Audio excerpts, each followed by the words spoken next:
Well, this will be a sneak preview today. Welcome to Jan-Piet's Choice.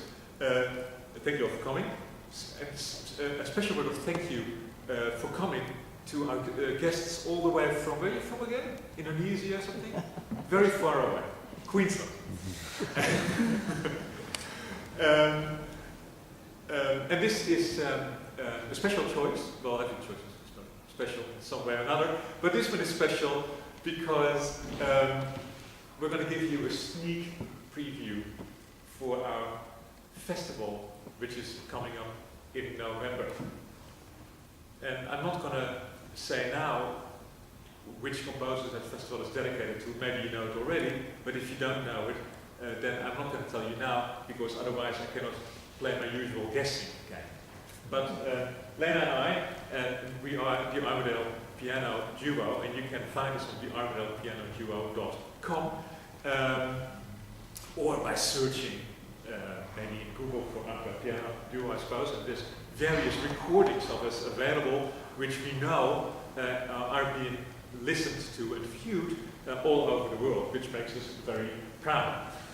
Anyway, Lena and I, the Armidale Piano Duo, today I'm going to play some interesting pieces for piano duet by one of those composers, obviously, that you will hear in our festival in November 17th and 18th, here mostly at the United Church. In any event, we're first going to play these few pieces because otherwise I might bore people even more. It's a small group of 3 pieces out of a bigger group of 16.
3 of 16, you see. And you may ask, but I was first 3 of 16 what? What sort of a piece do you think it is?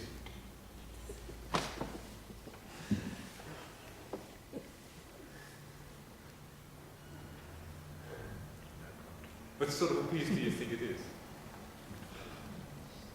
Or what sort of 3 pieces do you think they are out of those 16? And I can tell you that all those 16, yes, all those 16 are in that same genre, maybe is the word. Ballad? No, there's the incredibly ballad-like, aren't they? They're very much like a story in music. And in fact, this composer did write quite a few ballads for piano. But these are not, no. But I agree with you in a way, but they're not in a narrow sense. Oh, I won't give the game away. And the ladies over there also work it out, I think. Dances? Yeah, they're dances. And what sort of dances do you think they are? Folk dances. Yeah, sort of. He doesn't quite say that. In fact, he calls them waltzes. And you might say, well, then maybe they're too slow. But the idea is that if they're waltzes, they're quite slowish waltzes. And if they're not waltzes, then in a more narrow sense, they are what we might call Ländler. So a slightly slower and a bit more folky version of the waltz. And this composer seems to like waltzes a lot. In terms of music for piano duet, you could argue that almost, pretty much half, if not more, of the composer's output for piano duet, 2 players at one piano, are waltzes. But then you have to say a little bit more about it. Do we know who the composer is? Starts with a D. With a D? No? No.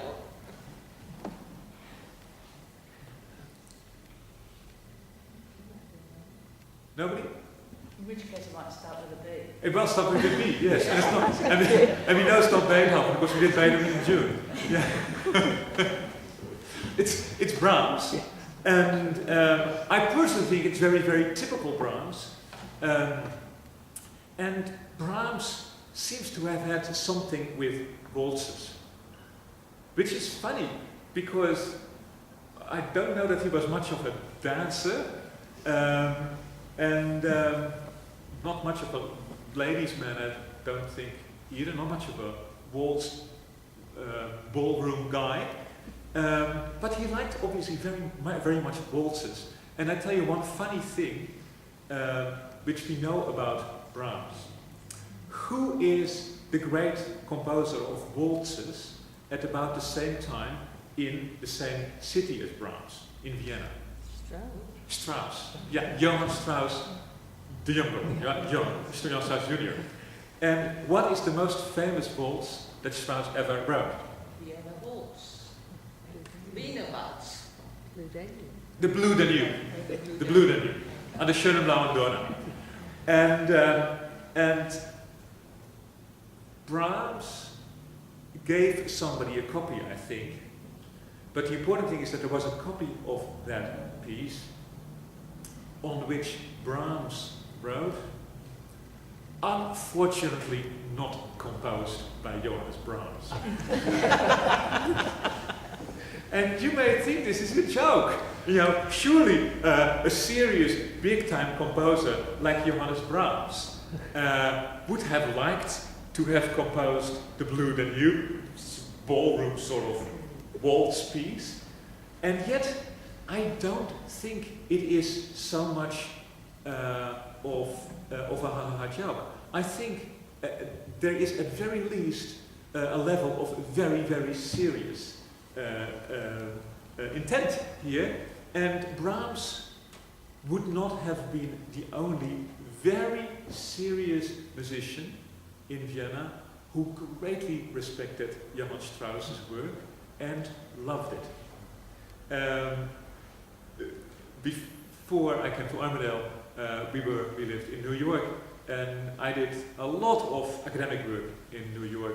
I earned a doctorate, and I almost earned the second doctorate, but I didn't quite. But I took lots of courses, particularly in the field of music theory in New York. Like I learned how music sort of works in a weird way. And the American music theorists, the best of them anyway, are usually strongly influenced by the work of Heinrich Schenker, this great theorist in Vienna at the beginning of the 20th century. And if anything in music theory today seems scary to learn, it is Schenkerian analysis and Schenkerian theory. Ooh, a very difficult, scary sort of business. And Schenker was a very serious, severe, a bit scary, I think, teacher and writer of very difficult articles and books. Very difficult, you have to read it 3, 4, 5, 6, 7, 8, 9 times before you maybe understand it a little bit. And so Schenker is the scary sort of Viennese guy who likes Bach, Mozart, Beethoven, Schubert and Brahms, but nothing else. Everything else sort of Scarlatti sort of counts. Almost else sort of is not really, doesn't really do it in music for him, and he's very strong about this, very strong guy. And Schenker also loved Strauss. And he has this very serious book about music analysis. And then, I'm not sure if there is actually Strauss in it, but there are examples in that book of very light-hearted Viennese waltzes. And you say, well, but Schenker, we thought it was Brahms, Beethoven and Bach for you. No, no, no. Also, the best of the popular music was okay to discuss officially. But not French music, and not Italian opera. Yeah, this idea. Anyway, what I'm saying is that Brahms was by no means alone in loving Johann Strauss and the waltz culture. And I think when you're listening to these waltzes today, you have to bear it a little bit in the back of your mind.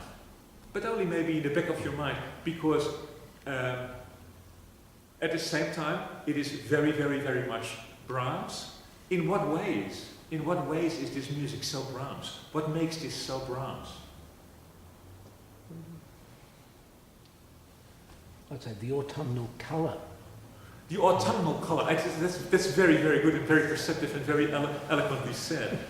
This sort of dark brownish sort of Brahms sort of colour, right? Yeah, yeah. Yes. And how does he technically get that from the piano?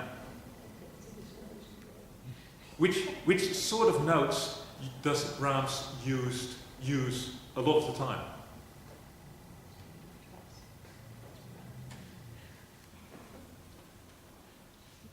Well, what sort of note do you think does Brahms use more in this piece? High notes or low notes? What do you think? More high notes or more low notes?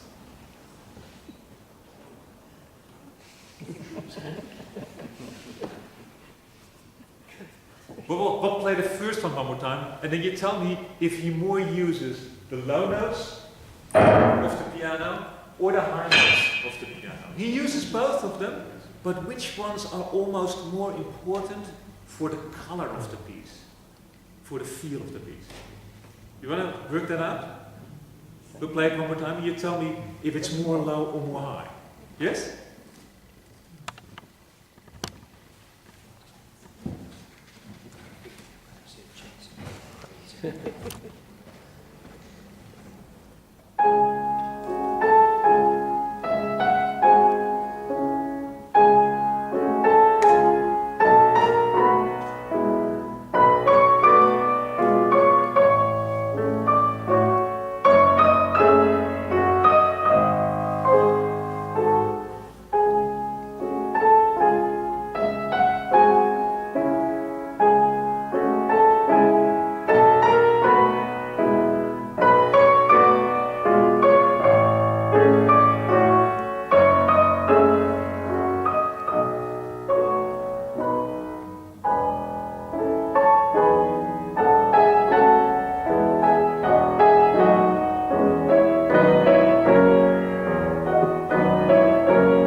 what do you think?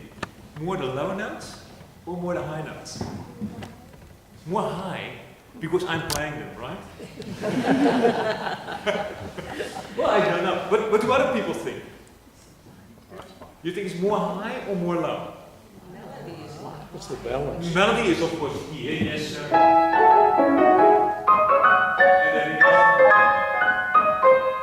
but at the same time, listen how. And then It's not just that, it's semitone.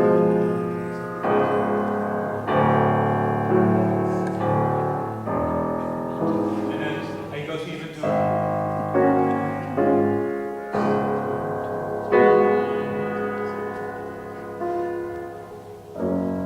So in a way, I don't know, the high notes are also important, but in a way, Brahms always loves those low notes on the piano. And for many years I've been saying, I think there's a little bit two sort of piano composers. Composers who like high notes, and composers who like low notes. And as far as I'm concerned, Brahms is mostly, he likes the low notes. He needs to use both of them. But mostly low notes he loves. And for example, take a composer like Liszt for piano. What do you think? More high or more low? For me, Liszt is a typical high note pianist. Ravel? Yeah, I mean, the piano concerto ends with sure, but that's just fun. For me, Ravel is a high note pianist. Do you see? I'm not so sure. This is, of course, just an idea. Yeah, well, good. So the low notes make that autumnal color a little bit, right? What else? And this is interesting because it's waltzes, it's for dancing. What else makes it so Brahms? What would Brahms do in any piece, certainly a waltzes, that other composers might do, but Brahms does it much more? Well, he uses semitone progressions a lot. Yeah, there's chromatic stuff. Not so terribly much in these waltzes. They're fairly diatonic in a way. I'm thinking of something else. He uses minor keys. Yeah, he goes. Well, this one is in C sharp minor, sort of.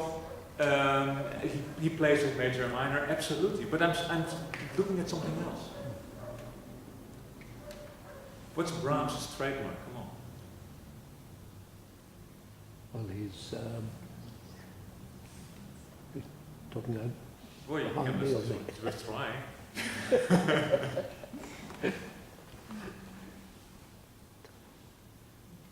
tempo changes. Not necessarily tempo changes, but Brahms, if any composer likes this, loves playing with the rhythm. And waltzes, because there are 1, 2, 3, 1, 2, 3, are very nice pieces to play with the rhythm. Because if you count 1, 2, 3, 4, 5, 6, you can also count 1, 2, 3, 4, 5, 6. You get the idea? You can count 1, 2, 3, 4, 5, 6, or you can count 1, 2, 3, 4, 5, 6. You see the difference? It's completely different, right? In other words, you can also put it this way. You can say 1, 2, 1, 2, 3, 4, 5, 6, 1, 2, and in the same time you can say 1, 2, 3. You have like so much time, and you can divide it in 2, or you can divide it in 3. And Brahms says, I do that one thing most of the time, but then I do the other thing a lot of the time. And by doing that, the whole thing becomes rhythmically, well, if I like Brahms, I would say so incredibly appealing and so marvelously beautiful. But there's other composers who don't do this, who are also good, of course. But it makes it very interesting, to say the least, and I think incredibly appealing. But if you don't like Brahms so much, you can say, yeah, and he always has to play around with the rhythm. He can never do it straight. But see if you can find an example of that for you. Because, oh yeah, there's a beautiful one there. Oh yes, of course. How about, let's play something here.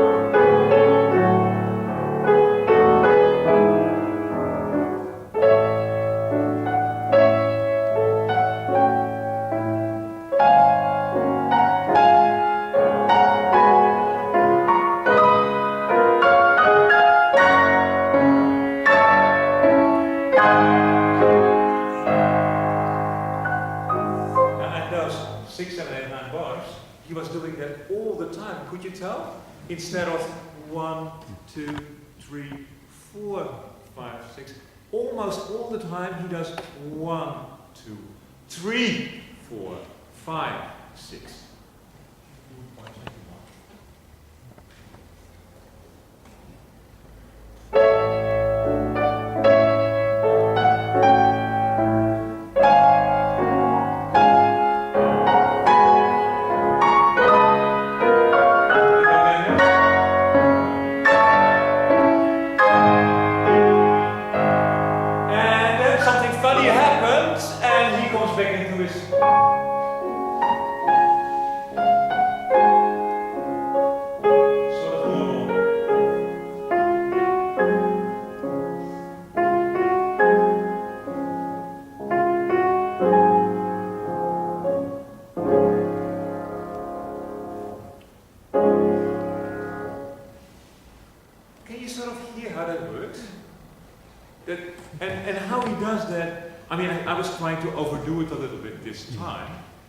To make it clear, but how in a way it's incredibly subtle and gives the music, I don't know, but I love Brahms of course, right?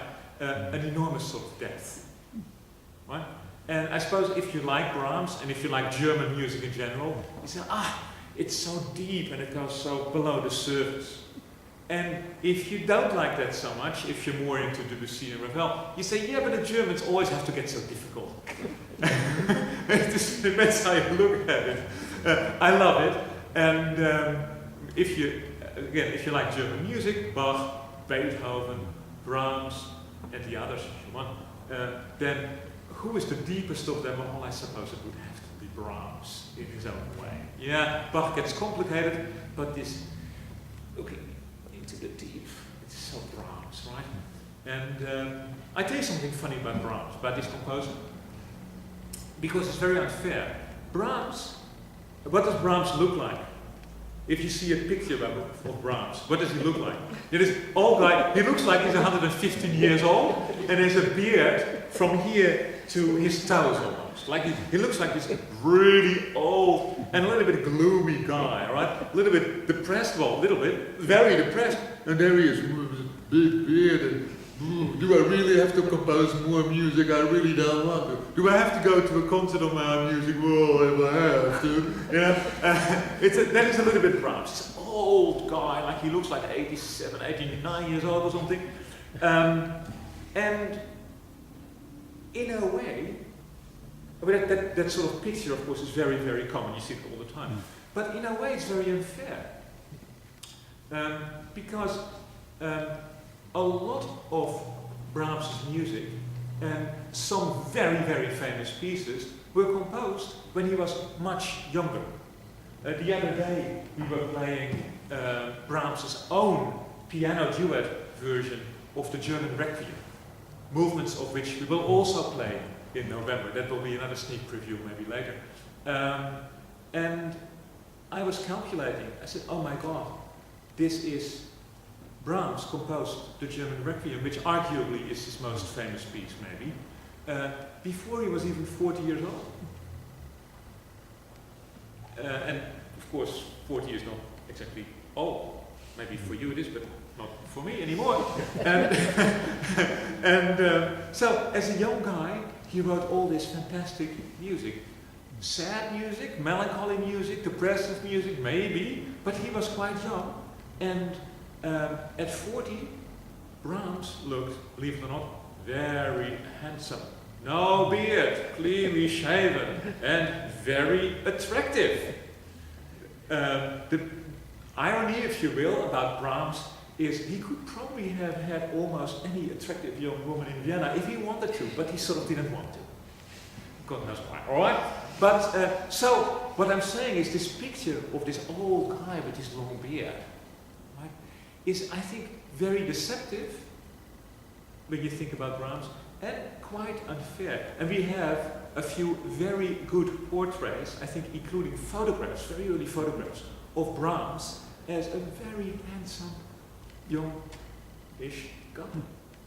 And in a way, if we saw that picture more often of Brahms, don't you think we would start looking differently at his music?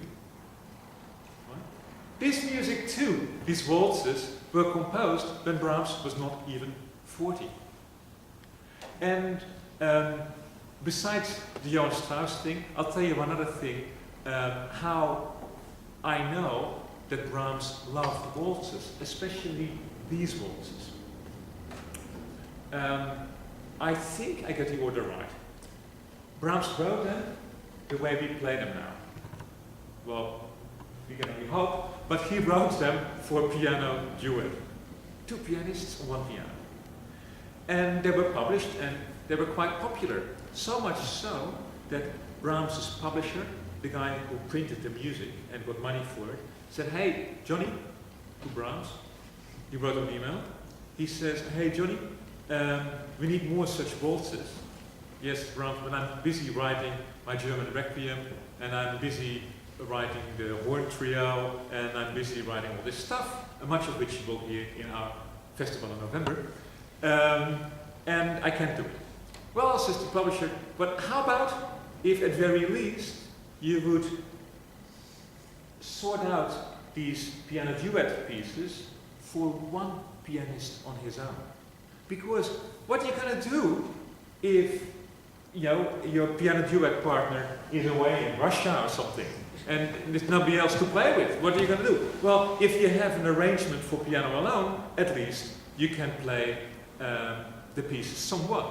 So Brahms transcribed, he rewrote the notes, the send notes, for 1 pianist on his own. What do you think the problem was? The pianist didn't have 4 hands. The pianist, most pianists don't have 4 hands, and it was too many notes to easily, comfortably play with 2 hands. Brahms could do it, but he was such a good pianist, that was the problem, and he thought everybody could do it. And maybe they could, but maybe they wanted to play it too fast or something. So the publisher said, goes back to Brahms, he said, "Well, Brahms, Johnny, it's good, but you know, they're too difficult." So Brahms says, "Look, I'm busy writing this Requiem, I'm busy writing this horn trio, get out of my hair. No, you must make them easier." So Brahms says, "Okay, I'll sit down one more time for a morning," and he wrote out the music once again, and he made for 2 hands, and he made them easier. So we have a piano duet version, the original one. We have a piano solo version, 2 hands only, very difficult. Then we have an easier version for piano 2 hands by Brahms. Very interesting with occasional fingerings here and there, so you can marvel about how Brahms wanted the pianist to play this. And then, much later, Brahms, I think, had a concert with a very good lady pianist.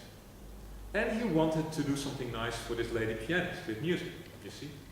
So he goes back to this very popular work, these piano duets, waltzes.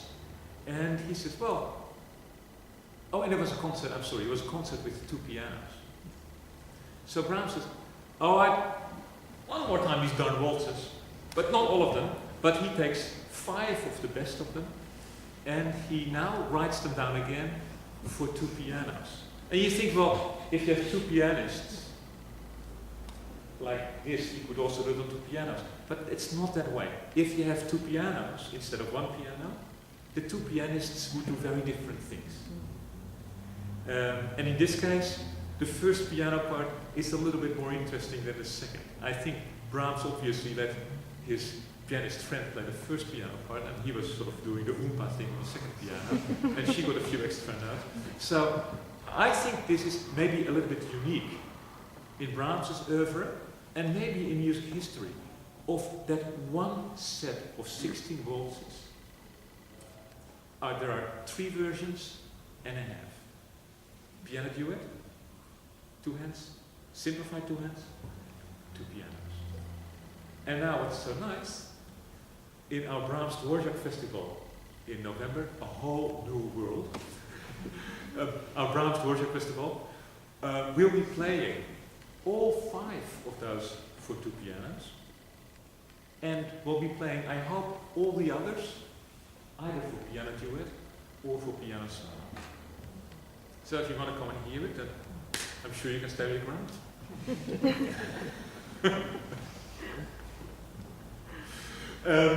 So that's it. You want to hear them one more time? Yes. Oh, yeah, we have just about time to play them one more time. Time for questions later. Questions? Oh, are there questions, please? Later or now? Well, let's do it now. Okay.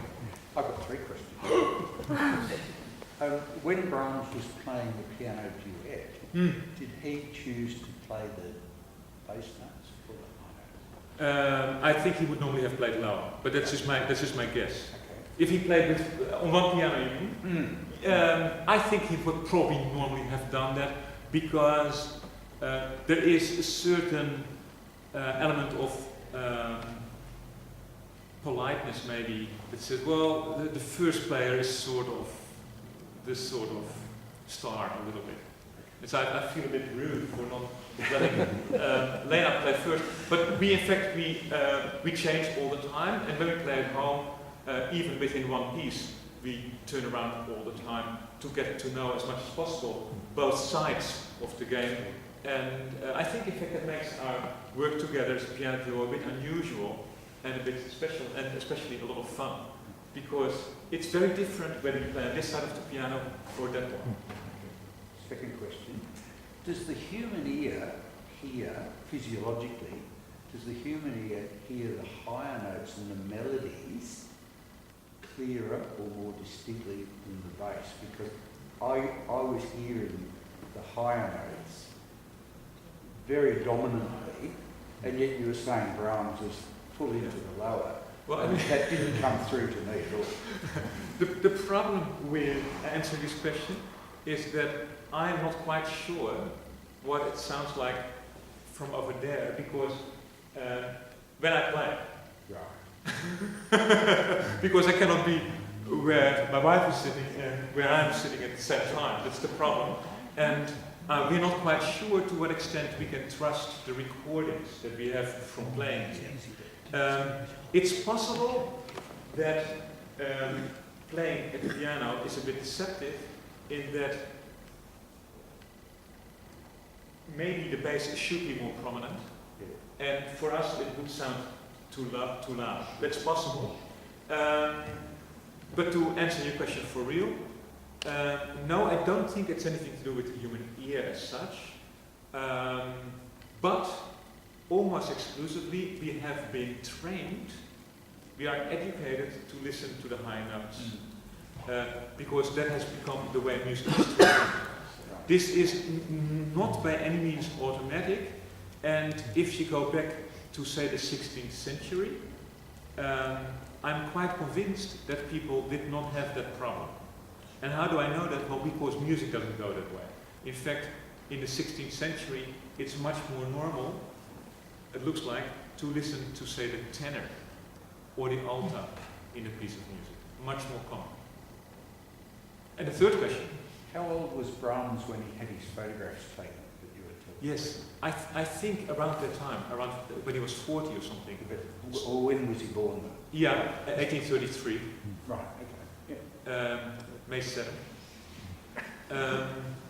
Okay, thanks. So that would have been in the 70s, but it's possible that there are even earlier photographs. I'm not completely certain.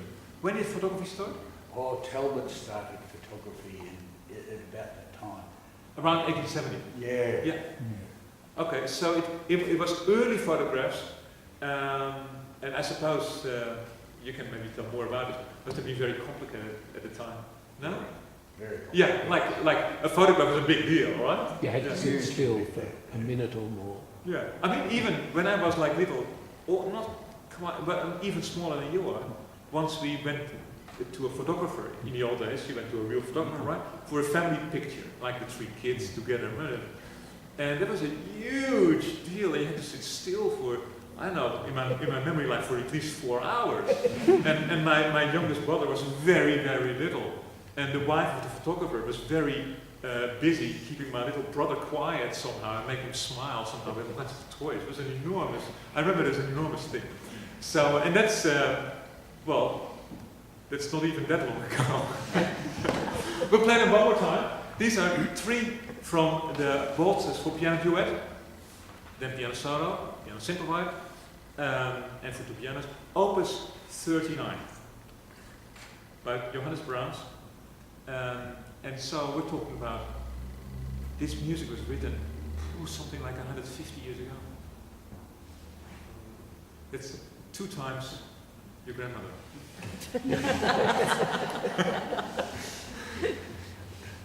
Imagine grandma, and then again grandma, and then when Brahms wrote this music. My grandmother, because I'm much older than you are, my grandmother was born much earlier than your grandmother. And my grandmother was born in the year that Brahms died. Which I always think is sort of interesting, you know, like it's not so terribly far away, you know what I mean?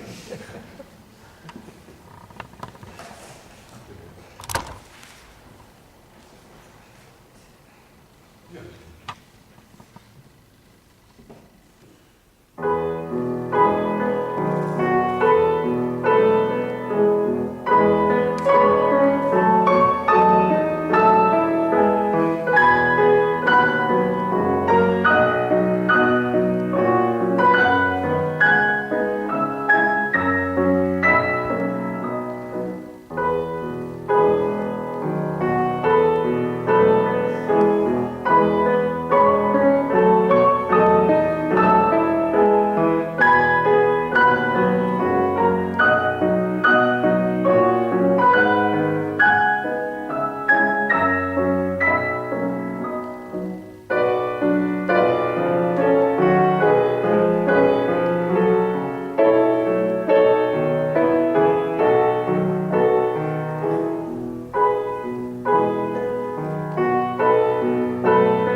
and myself, the Armidale piano duo, and that's Brahms 3 out of 16 waltzes, opus 39. That was my choice for this week.